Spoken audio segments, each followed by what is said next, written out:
Amén. Así que vamos a ir a la palabra del Señor, Marcos capítulo 1, versículos 12 al 20. Marcos capítulo 1, versículos 12 al 20. Hoy vamos a estar hablando acerca de la autoridad del siervo.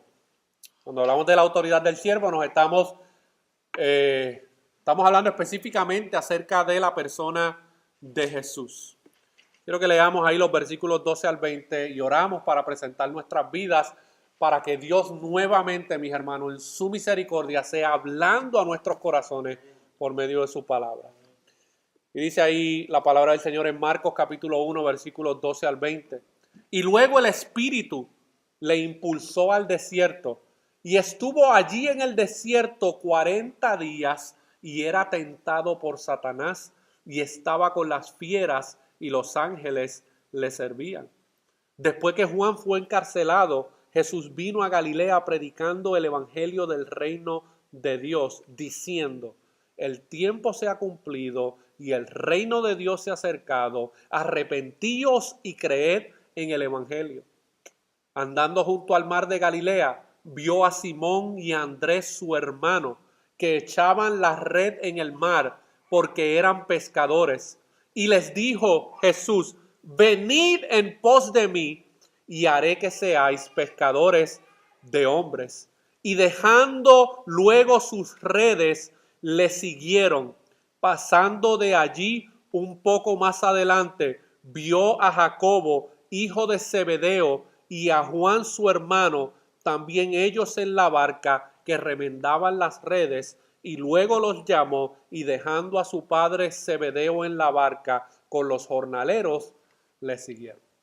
Padre, venimos delante de tu presencia en esta tarde, pidiéndote, Señor, que tú tengas misericordia de mi vida como expositor de tu palabra, que tú me des la gracia necesaria para poder comunicar tu verdad, Señor, a este pueblo que se ha reunido nuevamente a escucharte, Señor, por medio de la predicación de tu palabra, Señor. Que tú obres en los corazones, que tú suplas las necesidades espirituales de cada uno de los que están aquí presentes, Señor, y que podamos mirar lo que tú has revelado en tu palabra y que esta verdad, Señor, tú seas aplicándola a nuestras vidas por medio de tu Espíritu Santo, Señor. Todo esto te lo pedimos en el nombre de Jesús. Amén y amén. Permítame un momento. Georgie, si le puedes llevar esto. Amén. Amén. En nuestra primera exposición que nosotros hicimos de este Evangelio de Marcos, nosotros estuvimos viendo el anuncio y la llegada del Mesías que se había profetizado a través de todo el Antiguo Testamento. Y la semana pasada nosotros vimos la coronación pública del Mesías a través de la ceremonia del bautismo en aguas y vimos la aprobación divina del Padre del ministerio público de su Hijo amado. Y mientras nosotros vayamos en las próximas semanas y meses y vayamos progresando en la exposición de este Evangelio de Marcos, nosotros vamos a comenzar a darnos cuenta que el personaje principal de toda la Biblia, pero especialmente del Evangelio de Marcos, es la persona de Jesucristo, mis hermanos. En los Evangelios usted va a encontrar muchos personajes, pero todos los demás personajes, incluyendo los apóstoles que Dios escogió, son personajes secundarios en la historia de redención. A través de toda la Escritura, desde Génesis a Apocalipsis, nosotros vemos cuando leemos la Escritura que todo se trata acerca de la persona de Jesús. En la teología bíblica todo apunta a la persona, la vida y la obra de Jesucristo. Y hay un relato que confirma esta verdad que se encuentra en Lucas capítulo 24, versículo 27, que es el famoso relato de los dos discípulos que iban camino a Emaús después de la muerte y sepultura de nuestro Señor Salvador. Y en Lucas 24, 27 confirma esto de que toda la Escritura apunta y habla y testifica acerca de la persona de Jesús. Miren lo que dice ahí en Lucas 24, 27. Este es Jesús hablando con dos discípulos que se encontraban aturdidos y confundidos porque habían escuchado que el Mesías había sido crucificado, pero no se habían enterado de la resurrección de Jesús. Y miren esto es una conversación muy larga que sucede en este capítulo 24, pero en el versículo 27 Jesús les dice, y comenzando desde Moisés y siguiendo por todos los profetas, les declaraba en todas las escrituras lo que de él decía. Así que cuando nosotros nos acercamos a cualquier libro de la Biblia, nosotros tenemos que estar conscientes de que todos los libros inspirados por Dios en las Escrituras apuntan hacia la persona de Jesucristo. Nosotros ahora estamos mirando desde el pasado, desde el futuro hacia el pasado, y se nos hace fácil entender porque ya tenemos la revelación completa. Pero cuando estos escritores inspirados por Dios estaban escribiendo lo que hoy nosotros tenemos como las Escrituras, ellos escribían y muchas de las cosas que profetizaban no las entendían totalmente, pero los evangelios confirman y muestran cómo Jesús era ese Mesías que se había profetizado desde tiempos antiguos. Hay un comentarista que dice acerca de la persona de Jesucristo y dice, las glorias del Señor Jesucristo son inagotables. La plenitud de su majestad y la maravilla de su persona no pueden concebirse o contenerse. Toda verdad comprensible acerca de él enriquece profundamente a su pueblo, de modo que éste anhela más y más. Aunque su historia humana es el tema de los 4 evangelios, el Hijo Eterno es el tema de todas las Escrituras. Cada relato del Evangelio es único y refleja la perspectiva y el propósito de cada autor inspirado, por lo que los 4 evangelios presentan una descripción de Jesús perfectamente armoniosa, históricamente exacta y revelada por el Espíritu Santo. ¿Por qué les digo esto? Porque este entendimiento nos va a ayudar a entender cuando nosotros comencemos a leer los evangelios, nos va a comenzar a hacer sentido todo lo que la Escritura dice. Hay un comentarista que dice que la llave para poder entender las Escrituras es Jesús. Si tú sacas a Jesús como la llave que podemos a través de él abrir el conocimiento de Dios, nos quedamos sin el conocimiento verdadero e interpretamos la Biblia meramente como un libro histórico y no como la revelación del Hijo de Dios. Y en esta ocasión yo quiero que nosotros hablemos acerca de la autoridad del siervo de Dios. La autoridad del siervo de Dios. Y cuando nosotros pensamos en esta palabra siervo, ¿qué es lo que viene a nuestra mente? Un siervo es una persona que hace ¿qué? Recibe órdenes de parte de otro. Eso es lo que es un siervo. Pero en el caso de Jesús, hermano, Él es el siervo de Dios y Él es el que tiene la autoridad y es Él el que da las órdenes. ¿Por qué? Porque Él tiene toda la autoridad dada por el Padre para impartir órdenes. Y no solamente eso, sino que Él tiene toda la autoridad para la creación de todas las cosas. Todo lo que ha sido creado ha sido por el poder de su palabra. Nada existe en este mundo. No hay una molécula, una célula en el mundo que exista que no esté bajo la autoridad de su creador.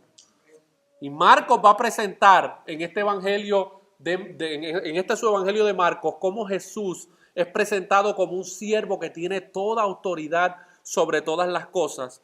Y él presenta 3 escenas en estos versículos 12 al 20 que revelan la autoridad del Señor como el siervo de Dios.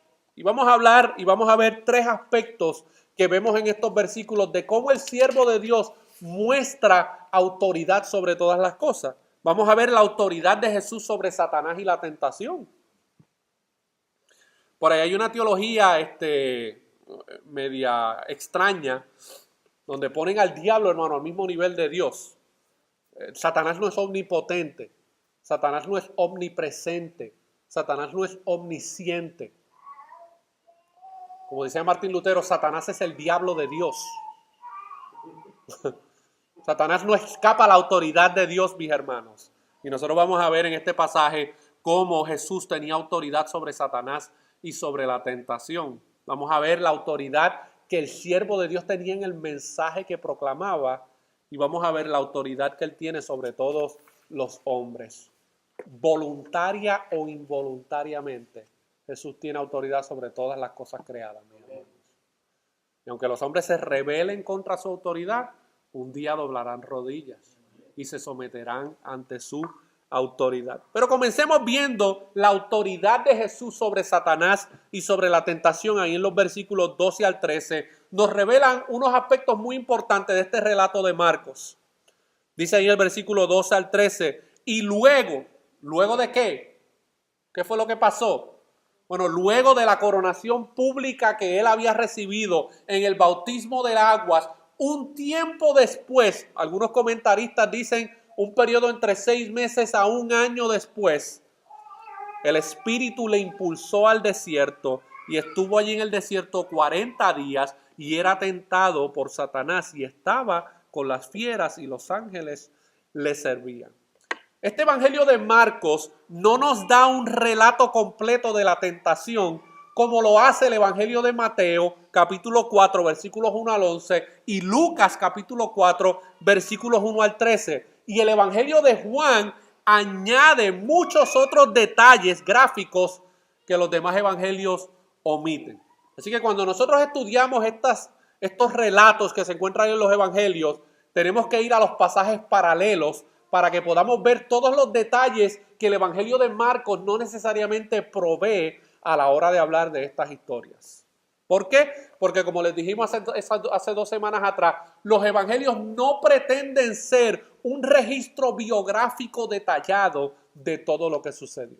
Pero gracias a Dios, bajo la inspiración del Espíritu Santo, el evangelio de Mateo y el evangelio de Lucas nos proveen más detalles acerca de qué fue lo que pasó con Jesús durante su tentación en el desierto. Y quiero que me acompañen ahí a Mateo capítulo 4 para que veamos cómo Jesús enfrentó a Satanás y a la tentación en el desierto y qué nosotros podemos aprender de este relato de la tentación de Jesús.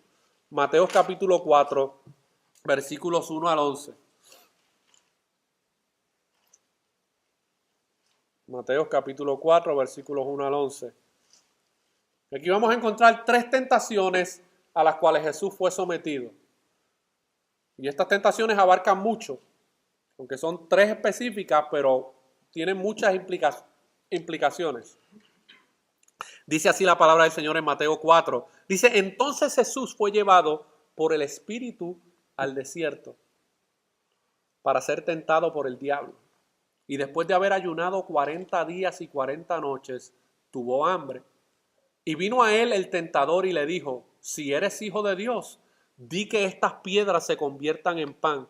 Él respondió y dijo, escrito está, no solo de pan vivirá el hombre, sino de toda palabra que sale de la boca de Dios.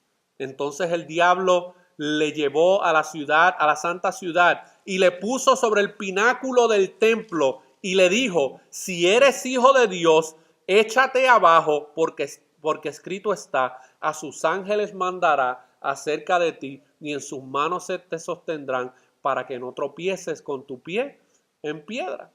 Jesús le dijo, escrito está, no tentarás al Señor tu Dios.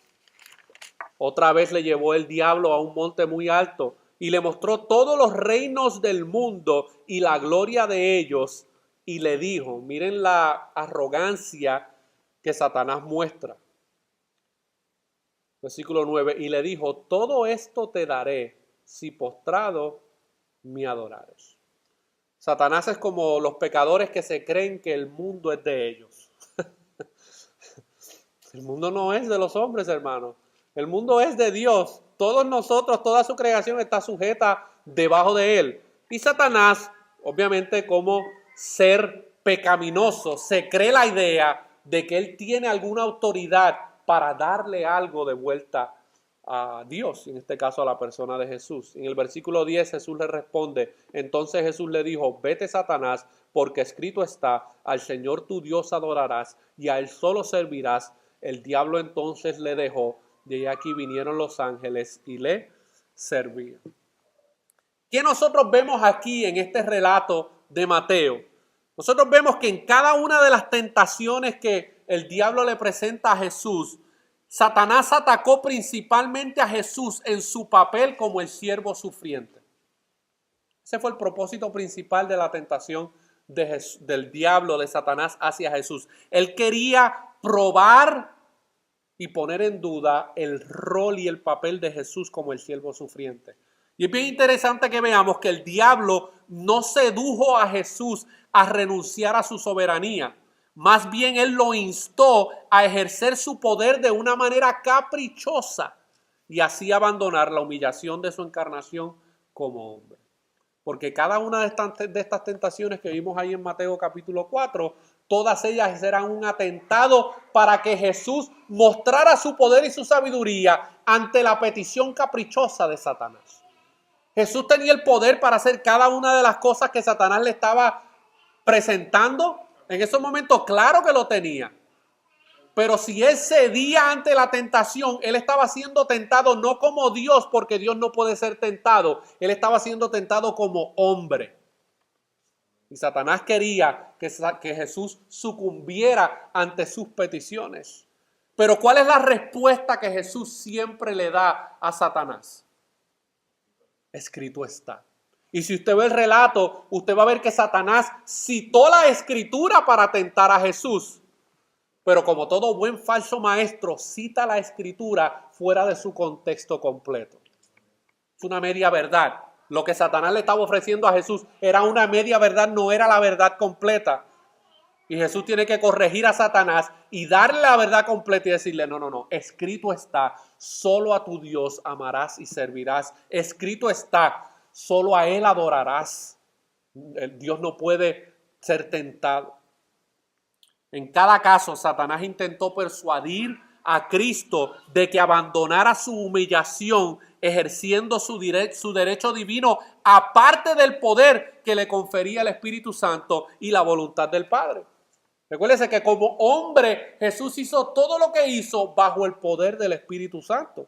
Y Satanás quería poner en duda y en prueba ese poder que Jesús había recibido por medio del Espíritu Santo. En cada tentación Jesús obtuvo la victoria al someterse. Pero ¿cómo obtuvo la victoria? Sometiéndose a la palabra de Dios que ya había sido revelada. Su contestación a la tentación fue la misma: escrito está. Y esa es la manera en que nosotros como creyentes podemos vencer a la tentación, mis hermanos. Cuando la tentación llega a nuestras vidas, nosotros no tenemos autoridad más allá de la palabra que Dios ha revelado. Hay personas que lamentablemente por ignorancia se ponen a batallar espiritualmente con los demonios de una manera carnal que no está sustentada por la palabra del Señor. Toda guerra espiritual, toda batalla espiritual que se vaya a llevar a cabo, se tiene que llevar a cabo de acuerdo a lo que Dios ha revelado en las Escrituras, mis hermanos. Pero para eso nosotros tenemos que saber las Escrituras. El que no sabe las Escrituras no sabe cómo pelear contra las huestes infernales, hermanos. No sabe cómo enfrentar la tentación. No tiene las armas necesarias para poder vencer en medio de la tentación. Por eso es que nosotros hacemos énfasis en que usted se eduque, lea, estudie, medite en la palabra del Señor. Porque eso fue lo que Jesús como hombre utilizó para obtener la victoria sobre la tentación. No fue más nada, hermano, fue la palabra del Señor. Ahora, Marcos, el Evangelio de Marcos, no da a conocer la razón de por qué el Espíritu impulsó a Jesús a ir al desierto. Pero en el pasaje de Marcos capítulo 4, versículo 1, sí nos dice la razón por la cual el Espíritu Santo impulsó a Jesús, luego de su coronación pública como el siervo de Dios, al desierto. Y miren lo que dice Mateo 4:1. Aquí vemos para qué fue que el Espíritu Santo impulsó a Jesús como hombre al desierto. Miren lo que dice Mateo 4:1. Jesús fue llevado por el Espíritu al desierto. ¿Para qué? Para ser tentado por el diablo. Aquí está el propósito principal de la tentación de Jesús, mis hermanos. Dentro de los propósitos de Dios era necesario que Jesús fuera tentado por el mismo Satanás para que Jesús como hombre pudiera enfrentar al diablo cara a cara y derrotarlo. Aunque el Espíritu Santo aunque el Espíritu llevó a Jesús al lugar en que sería tentado, es bien importante que nosotros sepamos que es bien importante observar que Dios no es el tentador. Miren cómo dice el versículo. Jesús fue llevado por el Espíritu al desierto para ser tentado ¿por quién? Por el diablo. Hay gente que no lee esto correctamente y piensan que era Dios el que estaba tentando a Jesús. No, hermano, la tentación estaba siendo producida por Satanás. Estaba tentando a Jesús como hombre. Santiago 1:13 clarifica este punto, porque alguien puede estar pensando, pero ven acá, si la palabra de Dios también dice que Dios no puede ser tentado, ¿cómo es posible ahora que Satanás esté tentando a Jesús si Jesús es Dios? Nosotros no podemos desconectar de nuestro entendimiento de que la persona de Cristo, cuando fue encarnado, Él era 100% Dios, pero también era 100% hombre. Y lo que el diablo estaba tentando no era el aspecto de la deidad y divinidad de Jesús. Él estaba tentando a Jesús como hombre. Y dice Santiago 1:13 clarifica que Dios no puede tentar a nadie. Dios permitió que su Hijo fuera tentado con el único propósito de que por medio de su victoria pudiera demostrar su absoluto poder y autoridad sobre las artimañas del diablo. La tentación no sucedió por la voluntad de Satanás. En la voluntad de Dios, esta fue otra manera de Dios Padre certificar la autoridad de su Hijo. Muy importante que entendamos esto, hermano. Hay personas que dicen, ay, el Señor me está tentando con esto. Eso no es lo que la Biblia revela, hermano. Nosotros somos tentados por dos fuentes.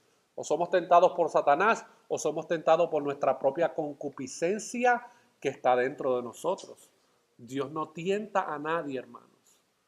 Ahora, en la voluntad de Dios, el Espíritu Santo movió e impulsó a Jesús al desierto para que fuera tentado por Satanás. Son dos cosas muy distintas, mis hermanos. No era Dios el que estaba tentando a Jesús, era Satanás el que estaba tentando a Jesús. Ahora, en este relato de la tentación de Jesús, Marcos presenta dos cuadros simbólicos que nos van a ayudar a entender la relación que Jesús tenía con muchas de las cosas que habían pasado en el Antiguo Testamento. Por ejemplo, en el versículo 12 dice, y luego el Espíritu Santo le impulsó ¿a dónde?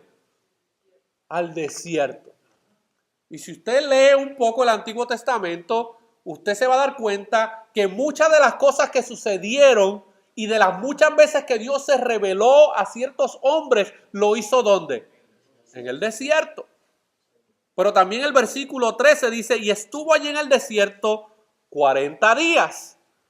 Y si usted lee las Escrituras en el Antiguo Testamento, usted va a ver que esta numerología de 40, usted la puede ver a través de todo el Antiguo Testamento, ya sea a través de 40 días o a través de 40 años o a través de 40 generaciones.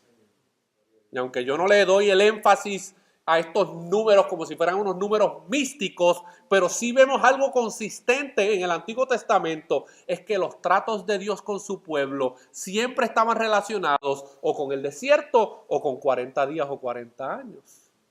Y Marcos presenta dos cuadros simbólicos en esta historia de Jesús en el desierto. El primer cuadro, nosotros vemos los 40 días de nuestro Señor en el desierto y estos 40 días nos recuerdan los 40 años de Israel en el desierto.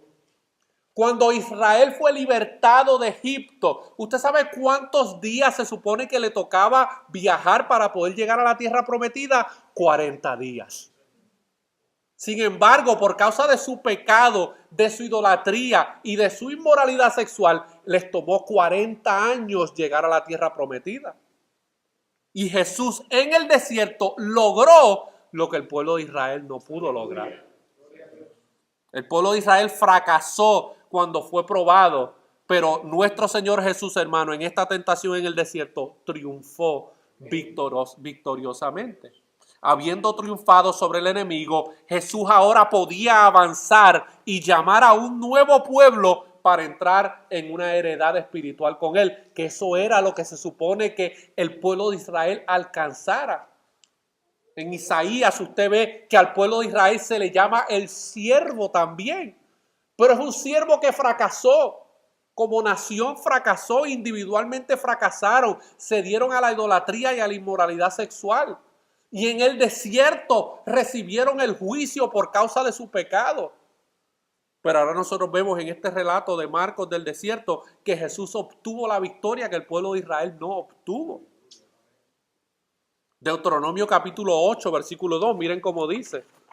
Deuteronomio capítulo 8, versículo 2. Había un propósito por el cual Dios había llevado al pueblo de Israel al desierto, mis hermanos.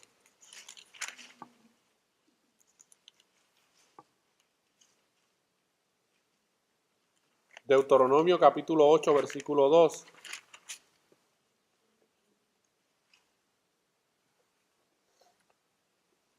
Miren lo que Dios le habla aquí al pueblo de Israel en el versículo 2 de Deuteronomio 8. Dice, y te acordarás de todo el camino por donde te he traído Jehová tu Dios estos 40 años en el desierto. ¿Para qué? Para afligirte, para probarte, para saber lo que había en tu corazón.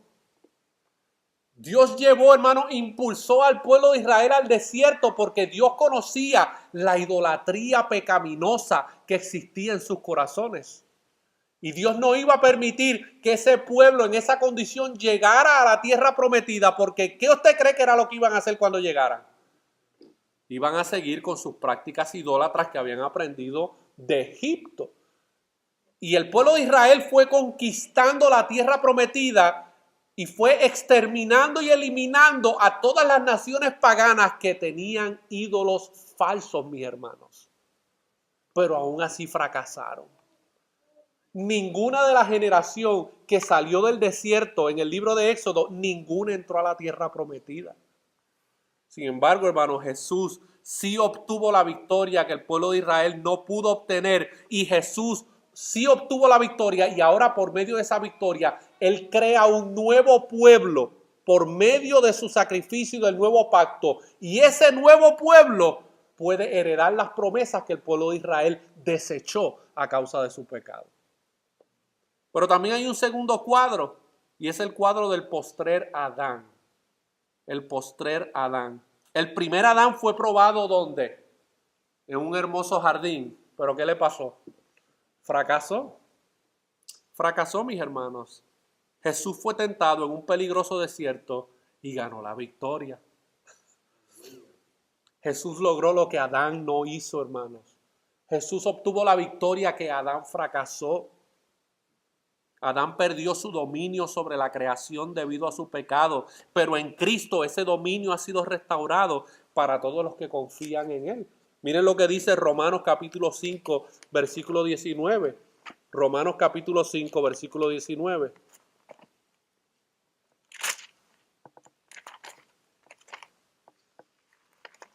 Romanos 5, 19, para que veamos esta ilustración del postrer Adán, mis hermanos. El postrer Adán también se le conoce como el segundo Adán y es Cristo. Cristo es la representación de ese postrer Adán que vendría a cumplir lo que Adán no pudo cumplir en el huerto del Edén. Miren lo que dice Romanos capítulo 5, versículo 19. Dice, porque así como por la desobediencia de un hombre, refiriéndose a Adán, los muchos fueron constituidos pecadores, así también por la obediencia de uno, los muchos serán constituidos justos. Y miren lo que dice Pablo también en 1 Corintios 15, 45. 1 Corintios 15, 45, hablando del postrer Adán que habría de venir y que habría de hacer lo que el primer Adán no pudo hacer. 1 Corintios capítulo 15, versículo 45. Dice, así también está escrito, fue hecho el primer hombre Adán, alma viviente, el postrer Adán, refiriéndose a Jesucristo, espíritu vivificante, mis hermanos. Jesús logró como hombre lo que el pueblo de Israel no pudo hacer en el desierto, y Jesús como hombre logró la victoria que Adán no obtuvo en el huerto del Edén en la tentación, mis hermanos. Esto es hermoso, hermanos. Esto es hermoso poder ver esto en las Escrituras, porque nos habla acerca de la obra perfecta y poderosa que Jesús logró y su autoridad sobre todas las cosas, mis hermanos. Hay un comentarista que dice acerca de la tentación de Jesús y su victoria sobre Satanás y lo describe de una manera muy importante para nosotros y dice, las apuestas no podían haber sido más altas. En especial después de la ceremonia de coronación mesiánica de Jesús en el bautismo de aguas. ¿Podría él, como rey divinamente comisionado, enfrentar y conquistar a su archienemigo? ¿Soportaría los asaltos más seductores que el diablo podía concebir?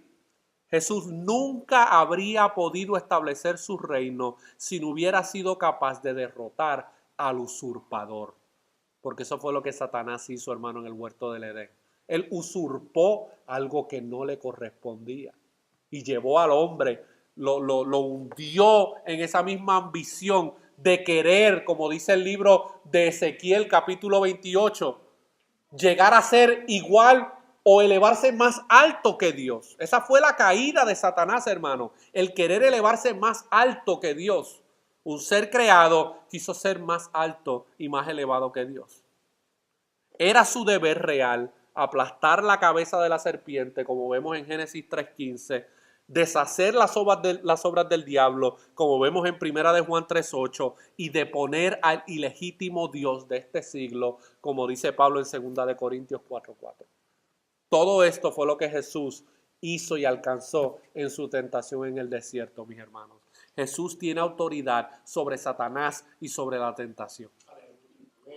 Y es bajo esa autoridad que nosotros podemos, hermanos, pelear contra el mundo espiritual, porque existe un mundo espiritual, mis hermanos. Los demonios son reales. Hay gente poseída por demonios. Hay gente poseída por demonios. Hay gente en iglesias poseídas por demonios. Ahora, un creyente verdadero no puede ser poseído por Satanás, pero hay falsos conversos que están poseídos por demonios. Y no se nota, no se ve. Pero cuando se examina la vida oculta que viven, ahí se ven a los demonios en acción, mis hermanos. Jesús tiene autoridad sobre Satanás, Jesús tiene autoridad sobre la tentación, y es bajo esa autoridad, hermano, que nosotros podemos obtener la victoria sobre la guerra espiritual, porque créame algo, usted está en una guerra espiritual todos los días. Todos los días usted está en una guerra espiritual.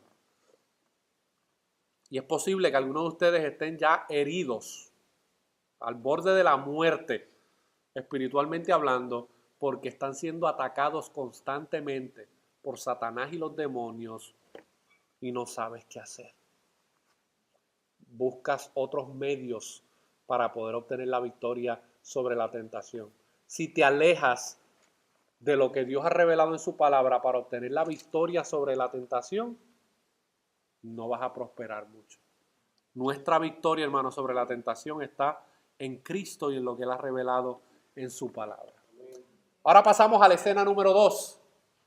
Porque en esta escena número 2, ahora vamos a ver la autoridad del mensaje que este siervo de Dios, Jesucristo, iba a manifestar en su ministerio público. Hay una autoridad en su mensaje, mis hermanos. Miren, la única razón por la cual yo me paro aquí domingo tras domingo a predicar es porque la autoridad de lo que yo digo no está en mí. La autoridad de lo que yo digo, hermanos, descansa en Dios, en la persona de Jesús y en su palabra.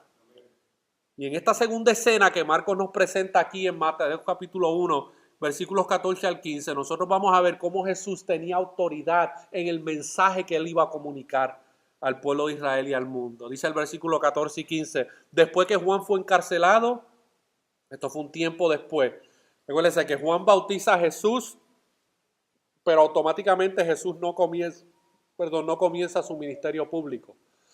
Pasó un tiempo entre el bautismo de Jesús y que Jesús comenzara a predicar públicamente.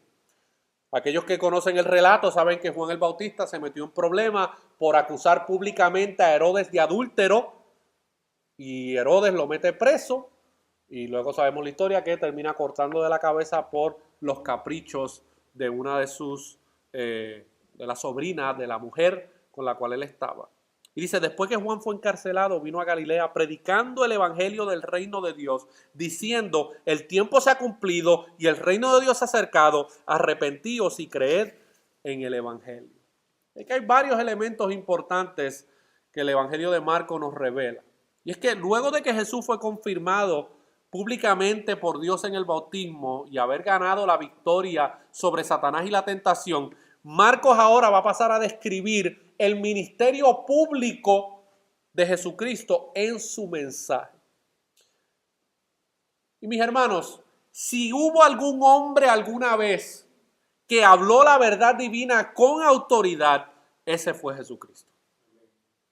¿Por qué? Porque se decía que los escribas hablaban basados en las autoridades, pero Jesús, hermano, habló con autoridad porque Él era la autoridad. Esa era la diferencia entre los líderes religiosos de Israel y Jesús. Ellos hablaban basados en la autoridad del Antiguo Testamento, pero Jesús hablaba con autoridad porque Él era el inspirador de todo el Antiguo Testamento y de la manera en que Dios se había revelado en el pasado. Pero este mensaje que Jesús vino a predicar, Marcos lo identifica como predicando el evangelio del reino de Dios. A través de todo el evangelio usted va a escuchar frases: el reino de Dios se ha acercado, el reino de Dios ya está entre vosotros, el reino de Dios ya está aquí. ¿Cuándo se instauró o comenzó a manifestarse el reino de Dios? Algunos comentaristas dicen que fue cuando Jesús nació, ¿verdad? En su encarnación y nació. Otros dicen que el ministerio público de Jesús, aquí en Marcos capítulo 1, fue cuando el reino de Dios comenzó a ser manifestado al mundo. Esta palabra reino de Dios es muy importante entenderla porque para un judío esta palabra reino de Dios tenía un significado. Ellos estaban esperando la llegada de un Mesías que los libertaría del poder de todas las demás naciones que estaban a su alrededor. Así que cuando alguien venía diciendo, ha llegado el Mesías predicando el evangelio del reino de Dios, ¿qué era lo que ellos estaban esperando como judíos? Que entrara por Jerusalén un rey en un caballo para darle la victoria sobre los romanos y sobre todos sus conquistadores. Pero Jesús, hermanos, vino predicando específicamente un mensaje en específico. Y ese mensaje era el evangelio del reino de Dios. Esta expresión, el evangelio del reino de Dios, para la mayoría de los judíos era una declaración de revolución política. Pero ese no era el caso que Jesús tenía en mente, hermanos. Cuando Él se manifiesta predicando el evangelio del reino, Él no estaba tratando de implementar un gobierno político en esos momentos. Su reino tiene que ver con su reinado en la vida espiritual de su pueblo. No tiene nada que ver, hermano, en estos momentos no tiene nada que ver con un aspecto físico. Pero los judíos estaban esperando un aspecto físico del reino de Dios. Esto era un ámbito espiritual. Esto no era una nueva organización política. La única manera de entrar a ese reino era a través de creer en las buenas nuevas y de nacer de nuevo. Por eso en Juan capítulo 3, versículos 1 al 7, en la historia de Nicodemo, que es lo que nosotros vemos que Jesús le dice a Nicodemo, un judío religioso del pueblo de Dios. ¿Qué es lo que le dice? Nadie puede entrar al reino de Dios si no nace de nuevo, mis hermanos. Así que Jesús venía predicando el evangelio del reino de Dios, pero para poder entrar en ese reino de Dios, la persona tenía que primero nacer de nuevo. No hay acceso al reino espiritual de Dios si primero no hay nuevo nacimiento. Ahora, este evangelio también se le llama el evangelio de Dios. ¿Por qué? Porque viene de Dios y nos lleva a Dios. Eso era lo que Jesús venía predicando, mis hermanos. Él venía predicando el mensaje que podía llevar a las personas de vuelta a Dios. Es el evangelio del reino porque la fe en el Salvador nos lleva a su reino. El pueblo de Israel no quería tener fe en Cristo. Ellos querían llegar al reino y querían que el reino se manifestara, pero no era a través de la fe en Jesucristo. Era a través del machete, de la espada, del escudo y de la guerra. Es el evangelio de Jesucristo, también se le conoce porque es el corazón del mismo. Sin su vida, muerte y resurrección no habrían buenas nuevas, mis hermanos. Este era el mensaje que Jesús estaba predicando. Este es el mensaje del evangelio del reino de Dios. En los últimos 40 años ha habido un énfasis en muchos sectores dentro del cristianismo de hablar del evangelio del reino.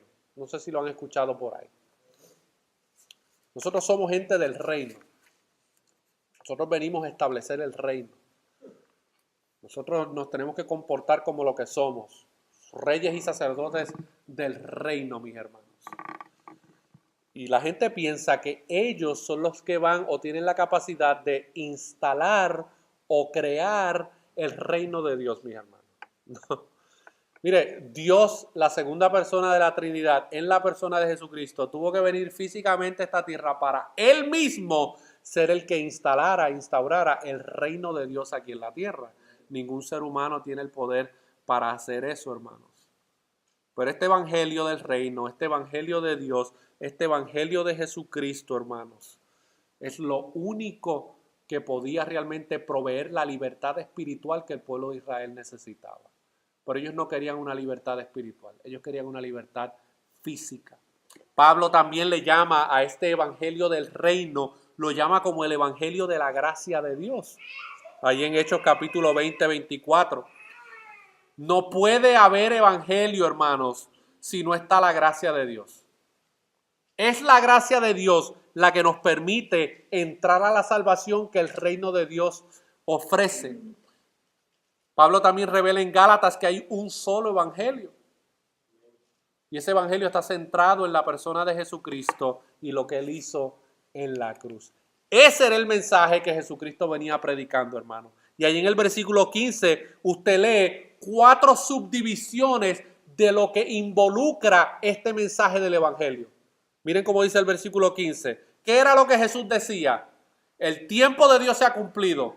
¿Qué tiempo se ha cumplido? ¿Cuál tiempo? El tiempo que el pueblo de Israel estaba esperando la llegada del Mesías. Y Jesús les está diciendo públicamente, el tiempo se ha cumplido, el reino de Dios se ha acercado. Pero dice 2 cosas también adicionales, mis hermanos: arrepentíos y creed en el evangelio. Hay personas que se quedan solamente en los primeros 2. El tiempo de Dios se ha cumplido, el reino de Dios se ha acercado. Pero como dice un comentarista, con la aparición del Mesías, el reino de Dios se ha acercado. En la persona de Jesucristo, los hombres son confrontados frente a frente con el reino y el reinado de Dios. ¿Cuál debe ser nuestra respuesta? Jesús provee 2 mandatos a cómo el pueblo y nosotros debemos responder ante el mensaje del reino de Dios. Eso nosotros lo vemos ahí en el versículo 15. ¿Cuáles eran esos 2 mandatos que el rey le estaba dando al pueblo para que pudieran entrar al reino de Dios?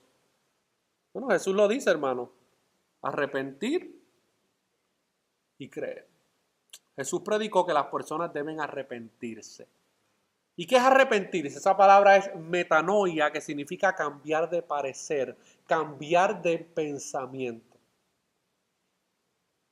Y eso involucra también el acto de que si yo iba en esta dirección, ahora yo estoy cambiando mi manera de pensar y ahora yo me muevo en la otra dirección totalmente contraria. No es un 360. Un 360 usted termina en el mismo sitio donde dijo: no, hermano, eso es un 180. Yo iba para el norte, ahora voy para el sur. Yo iba para el este, ahora voy para el oeste. Por eso es que esas profesiones de fe donde las personas dicen: sí, yo me he arrepentido de mis pecados, pero continúan en ello, o siguen practicando los mismos pecados por los cuales dicen haberse arrepentido, ahí no hay arrepentimiento bíblico, mis hermanos. ¿Y cuál es el mensaje tan sorprendente que el Rey de Reyes vino a comunicarle al mundo, hermano? Alguien esperaría, ¿verdad?, un mensaje más elocuente. Bien sencillo: arrepiéntanse y crean en el evangelio.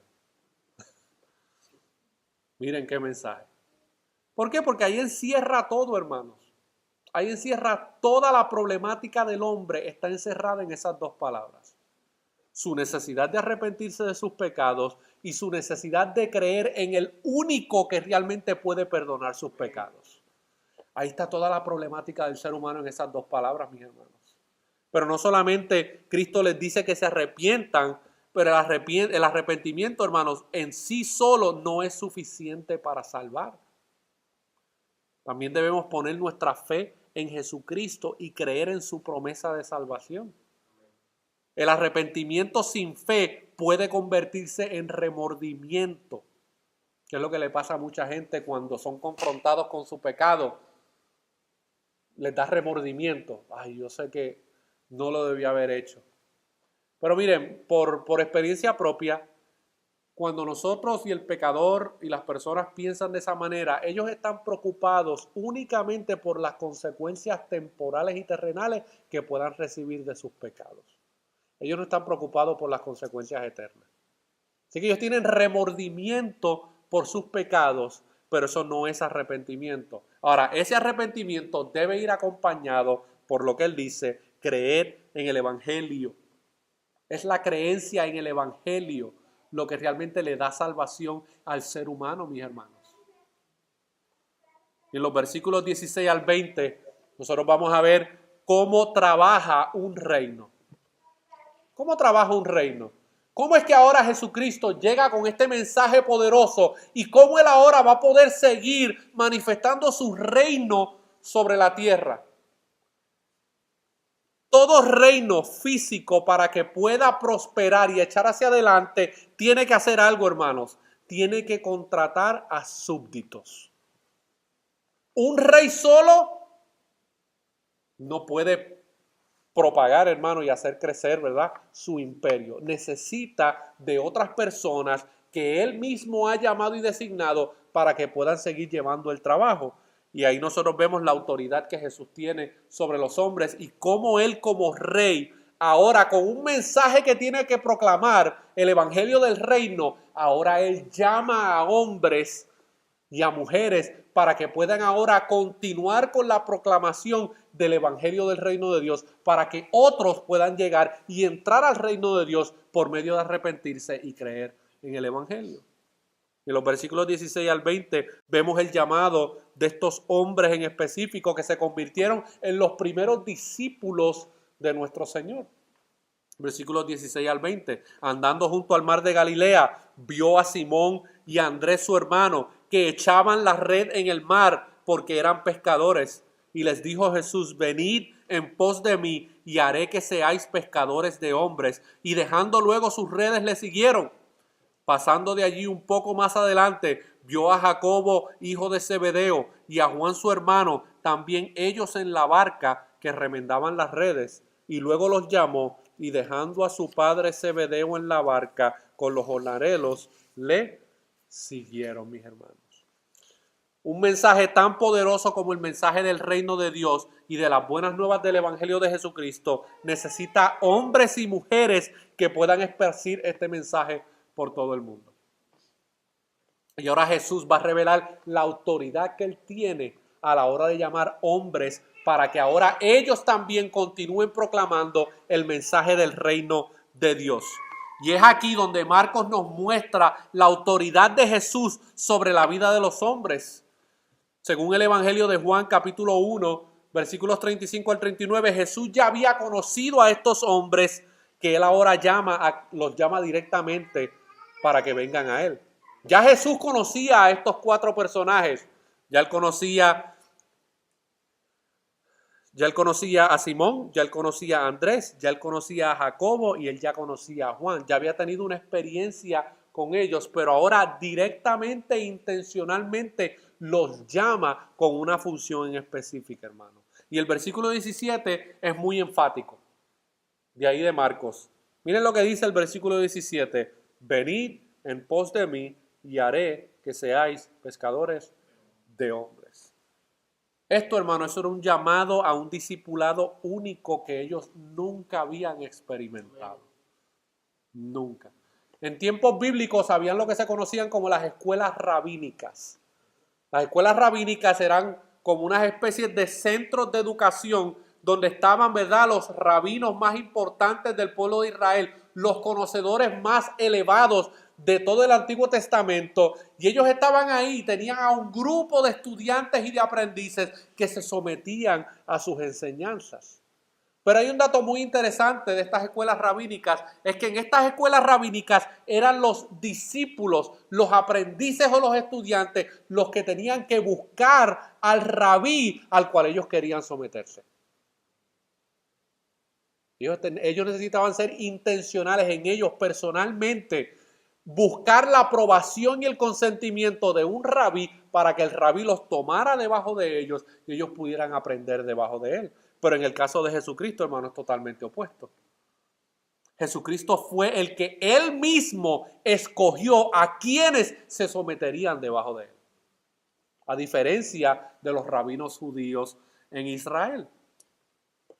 Un niño que nacía en Israel, por lo general, asistía todos los sábados, el día del Señor, el día del reposo, asistía o a una sinagoga o asistía al templo a ser educado en la ley de Dios.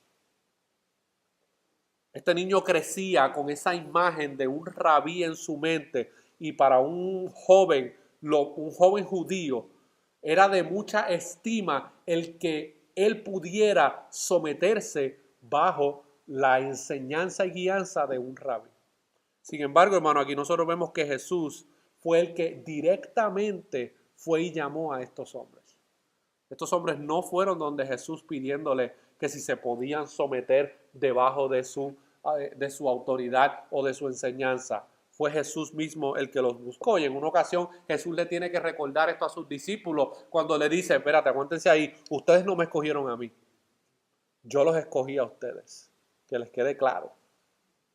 Ustedes no me estaban buscando a mí, yo fui el que los busqué a ustedes.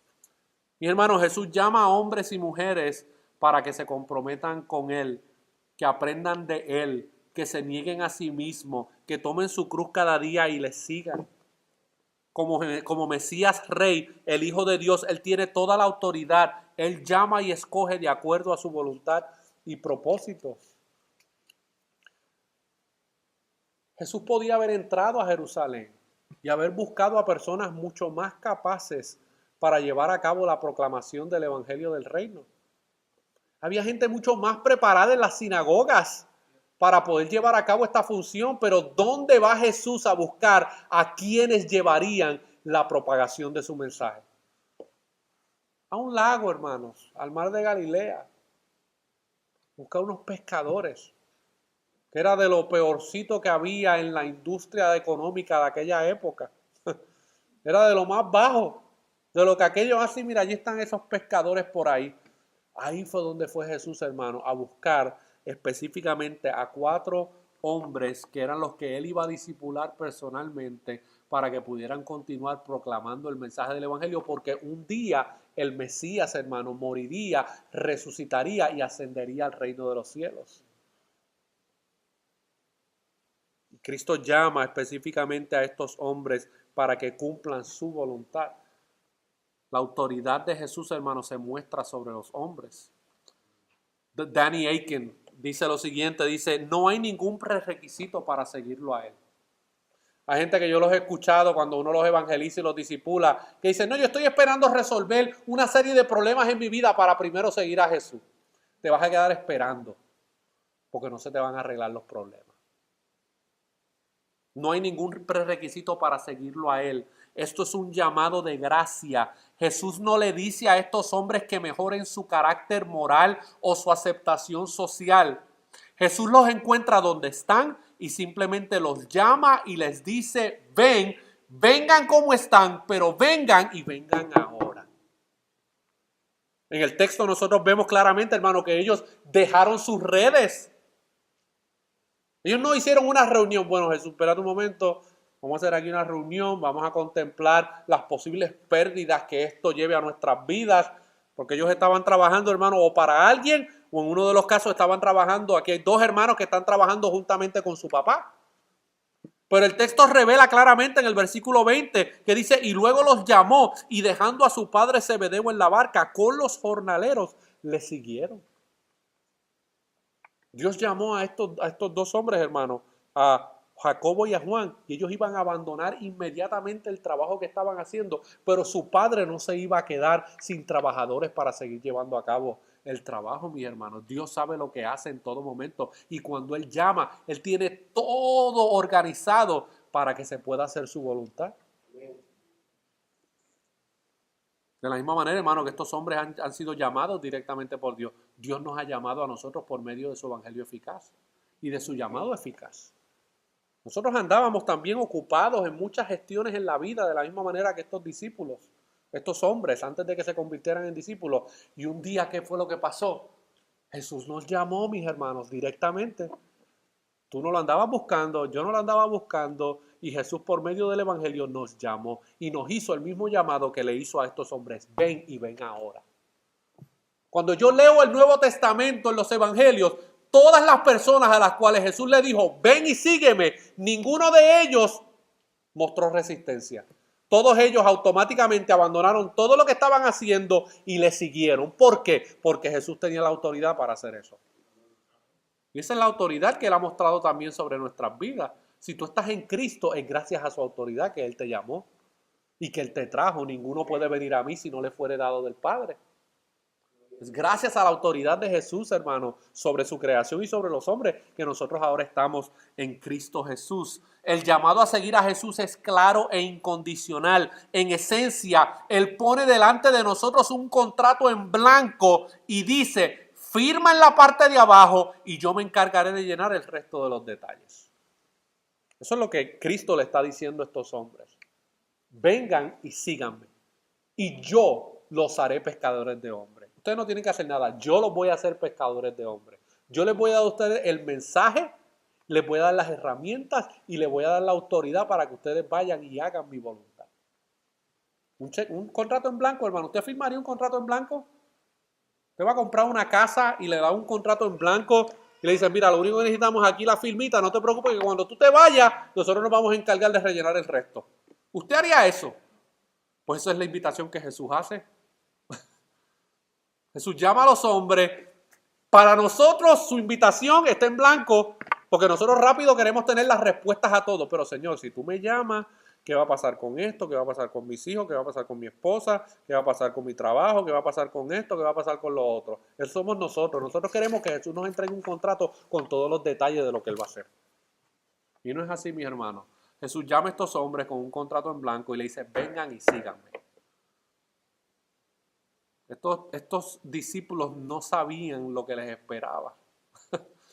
Todos ellos, hermanos, todos ellos, con la excepción de Juan, todos ellos fueron martirizados por causa del Evangelio. Si Jesús les llega a hacer una invitación y le dice, vengan y síganme, yo os haré pescadores de hombres, pero les dejo saber de antemano que a ti te van a cortar la cabeza, a ti te van a crucificar, a ti te van a enterrar una lanza, lo más probable se echan para atrás, mis hermanos. Pero Jesús los llama, hermanos, les da el poder necesario, les da la autoridad necesaria para que ellos vayan por el mundo y prediquen este mensaje del Evangelio. Este llamado tenía una función específica, ser pescadores de hombres. ¿Y con qué los iban a pescar? Con el Evangelio del reino de Dios, hermano. ¿Y cuál era ese mensaje?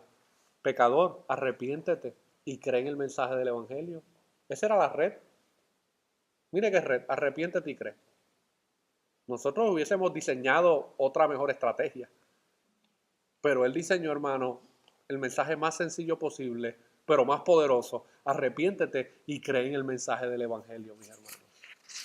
La simplicidad de la obra y del mensaje de Cristo, hermano. Yo concluyo con 3 aplicaciones que nosotros podemos aprender de la autoridad que Jesús tiene sobre todas estas cosas que hemos descrito. Número 1, bajo la autoridad de Jesús sobre Satanás y la tentación, es que nosotros como creyentes tenemos autoridad para vencer el pecado y la tentación. Es sobre esa autoridad, mis hermanos. Número 2, bajo la autoridad de Jesús y su mensaje del Evangelio, es que nosotros tenemos la autoridad dada por Él para ir por todo el mundo y predicar el Evangelio del reino al mundo perdido.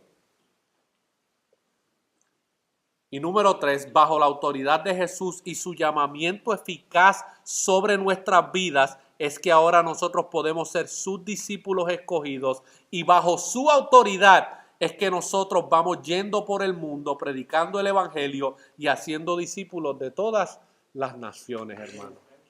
La misma autoridad que Jesús mostró sobre cada una de estas cosas que vimos en este Evangelio es la misma autoridad que Él ha ejercido sobre nuestras vidas.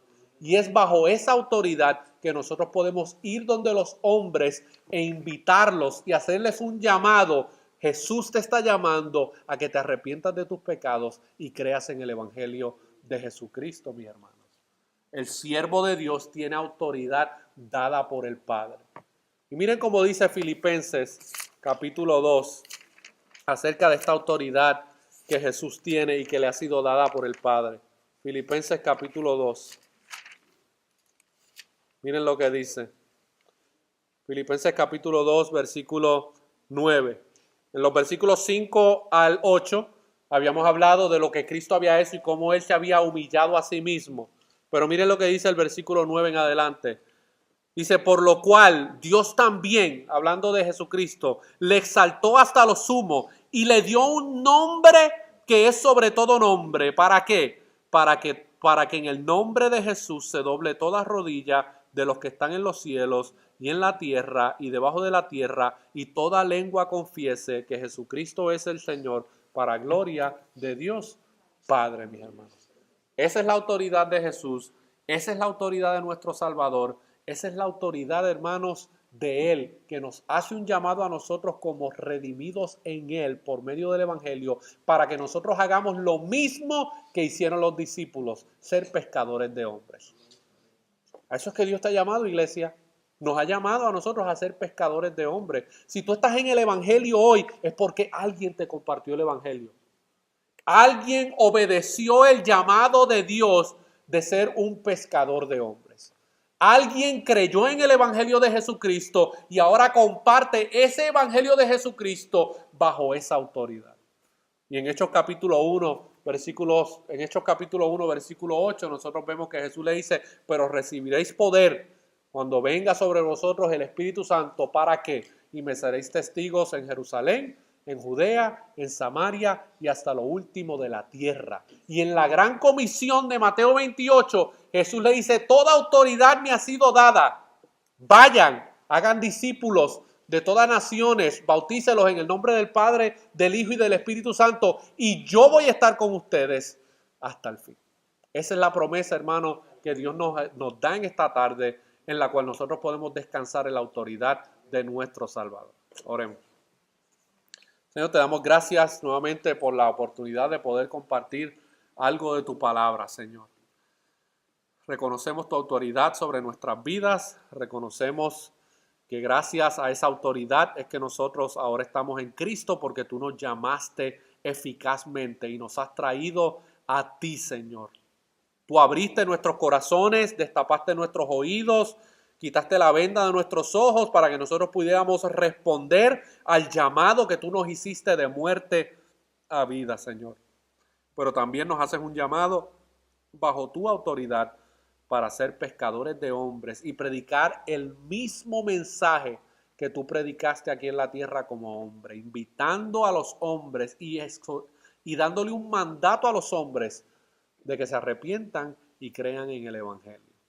Obra, Señor, en medio de nosotros, que nosotros podamos contemplar estas verdades y someternos cada día más a tu autoridad sobre nuestras vidas, Señor. Salva en medio de nosotros, Señor. Llama en medio de nosotros a aquellos que necesitan salvación y llama de una manera directamente a aquellos, Señor, que tú los has de llamar a que a lo mejor se conviertan en pastores, maestros, evangelistas, aquellos que van a salir públicamente a poder proclamar tu palabra con autoridad, Señor.